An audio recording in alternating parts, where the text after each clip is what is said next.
Poisson, bienvenue pour votre guidance sentimentale pour ce mois de mai 2023. Alors, pour ce faire, nous allons utiliser donc l'oracle des anges en carte centrale pour voir un petit peu les énergies que vont avoir pour voir un petit peu la dynamique dans laquelle se trouve votre couple ou vous et votre partenaire ou vous et la personne que vous avez en tête. Ensuite, on effectuera un tirage en colonne, donc de part et d'autre, vous représentant d'un côté vous, de l'autre côté votre autre, donc avec passé, énergie de début de mois, milieu de mois, fin de mois. On mettra une carte issue. On verra ça ensuite ensemble au fur et à mesure. Et surtout, sentez-vous libre d'intervertir les colonnes si vous vous sentez plus énergétiquement d'un côté ou d'un autre, ou votre autre plus d'un côté que d'un autre. Gardez bien à l'esprit qu'il s'agit d'une guidance générale, donc elle ne peut pas parler à tout le monde.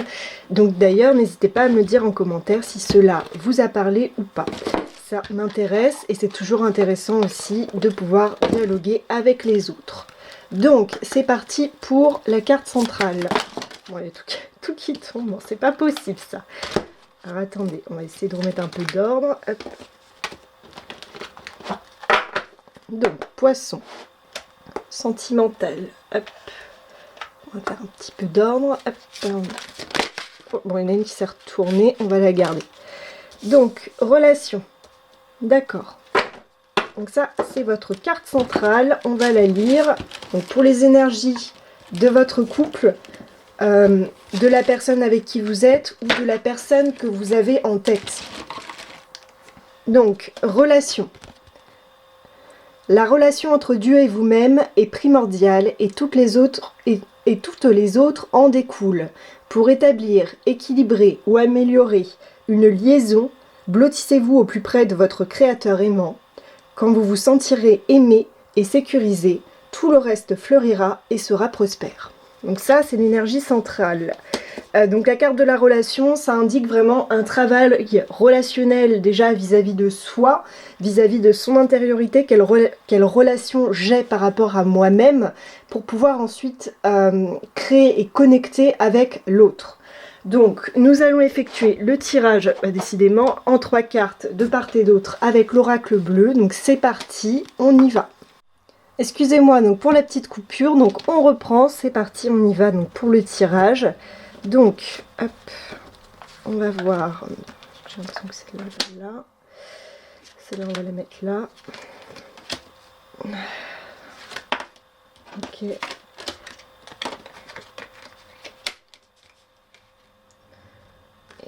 on va mettre, tac, et en carte issue, ok. Donc là je vous fais un tirage, voilà, comme ça, qui est un peu différent. On va les remettre dans l'homme, donc ça c'est en carte issue, tac.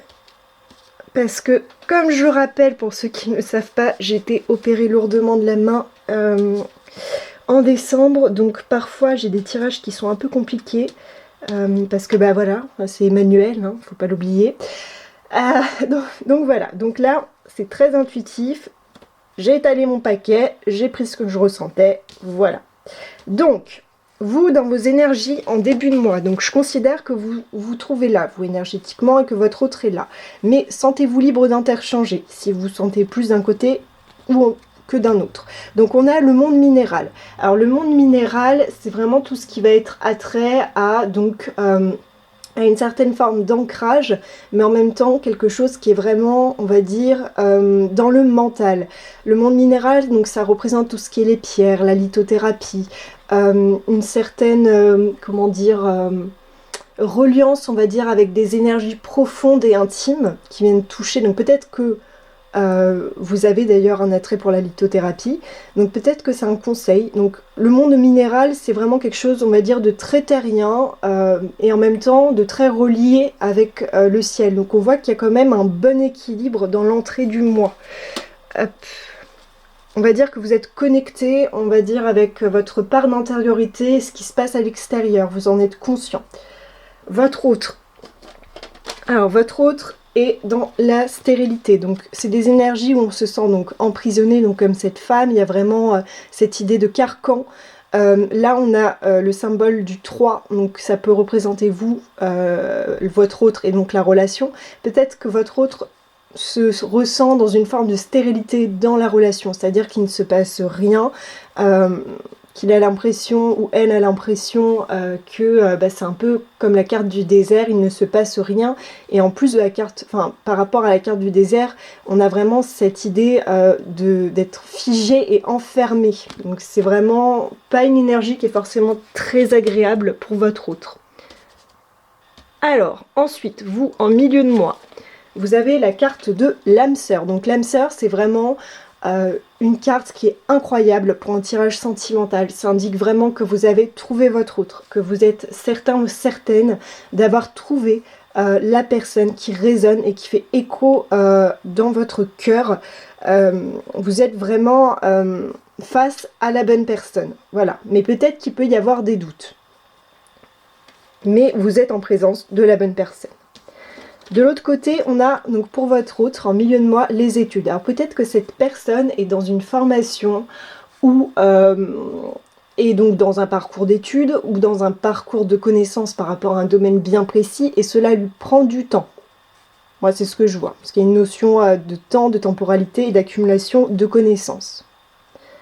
Ou peut-être que cette personne réfléchit, parce que comme elle sort donc de la stérilité et qu'en carte centrale on a la relation, peut-être que cette personne étudie les possibilités avec vous dans cette relation. Il y a une question d'étudier une problématique, voilà, ou d'étudier tout court. Ensuite, en fin de mois, pour vous, il y a la carte de l'abondance. Donc il y a vraiment un retour à la lumière en fin de mois. Il y a quelque chose qui va vraiment éclore. Alors, est-ce que c'est un projet de votre côté? Est-ce que c'est au niveau de la relation? Enfin voilà. Moi, je pense que c'est au niveau de la relation parce que avec votre autre, lui, en fin de mois, il y a le mariage céleste qui est la plus belle carte en termes d'amour dans le jeu. Et vraiment le mariage céleste, c'est l'union d'âme à âme entre deux personnes. En plus vous avez eu l'âme sœur donc en milieu de mois, donc pour moi il y a vraiment cette notion d'union en fin de mois. Il y a peut-être des doutes qui traversent votre esprit à tous les deux au cours de ce mois, mais on voit qu'en fin de mois de votre côté il y a vraiment une notion d'abondance, de lumière. Et du côté de votre autre, le mariage céleste, donc cette personne est prête à s'engager et elle sait enfin ce qu'elle veut après une période d'étude certainement vis-à-vis de la relation ou de sa situation personnelle qui peut-être la bloquait par rapport à la relation. Mais on voit que tout se débloque en fin de mois. Et en carte issue, on a le monde végétal. Alors le monde végétal, c'est vraiment tout ce qui est relié donc aux plantes, au monde, voilà, on va dire à l'enracinement. Donc vraiment, on a quelque chose de très ancré en fin de mois. On est dans les racines, on est dans quelque chose de fleuri. On est aussi là, on voit vraiment avec ces couleurs, le papillon qui s'envole, cette petite fée. On est vraiment dans une éclosion. On a le soleil qui revient, c'est un petit peu ce qui vous arrive. On a ces belles fleurs. On voit qu'il y a quelque chose qui éclot. Et c'est vraiment une question aussi d'enracinement. Donc pour moi, cette relation, c'est quelque chose qui va se poursuivre dans le temps. C'est quelque chose qui va être solide. Et vous allez le voir en fin de mois. On a vraiment quelque chose qui va s'ancrer et... voilà, qui va vraiment s'ancrer et vous donner vraiment cette carte, cette carte issue. Bref, donc on avait donc la relation, donc on vous dit finalement, donc c'est une carte un peu centrale, ça va être tout l'enjeu en fait pour vous ce mois-ci, ça va être de balancer les énergies de la relation, c'est-à-dire d'avoir une communication qui soit saine, d'avoir une communication modérée, pondérée, d'avoir une communication qui soit quand même directe, claire, mais dans la bienveillance et l'amour. Donc pour finir ce tirage, on va tirer alors une petite carte conseil de l'oracle, du petit oracle des anges. Donc tac, qu'est-ce qu'on vous conseille, poisson? Un point de vue amoureux pour ce mois de mai. Ok, donc il y a celle-ci qui a voulu sortir et je sais pas, bon, voilà. Elles sont prises, c'est comme ça. Donc on en a deux, on a cadeau précieux et compassion. Alors, compassion pour moi ça rejoint vraiment la carte de la relation. Quand tu fais preuve d'une véritable compassion envers toi-même, Donc c'est un peu, ça rejoint. L'univers te répondra automatiquement en te comblant de joie et de chance. Donc pour moi, c'est vraiment s'aimer pour pouvoir aimer. Être plus, on va dire, bienveillant, amical envers soi-même, prendre le temps pour soi pour pouvoir être en relation. Dans une relation saine. Cadeaux précieux. L'amitié, la famille et l'amour sont de précieux cadeaux. Ne perds pas de vue ce qui est essentiel. Ne perds pas de vue ce qui est essentiel. Donc voilà, pour moi, c'est vraiment l'issue de ce tirage. C'est un cadeau précieux qui vous attend. Donc c'est une magnifique guidance, vraiment, en tirage pour vraiment de l'amour. J'ai pas eu de tirage amoureux pour vous aussi positif depuis très longtemps, donc vraiment je suis très très contente pour vous les poissons. Et si mon travail vous plaît ou vous a parlé, n'hésitez pas à liker, à m'encourager et voilà, à peut-être commenter et me donner des retours d'expérience. En tout cas moi je vous fais plein de gros bisous et je vous dis à très bientôt.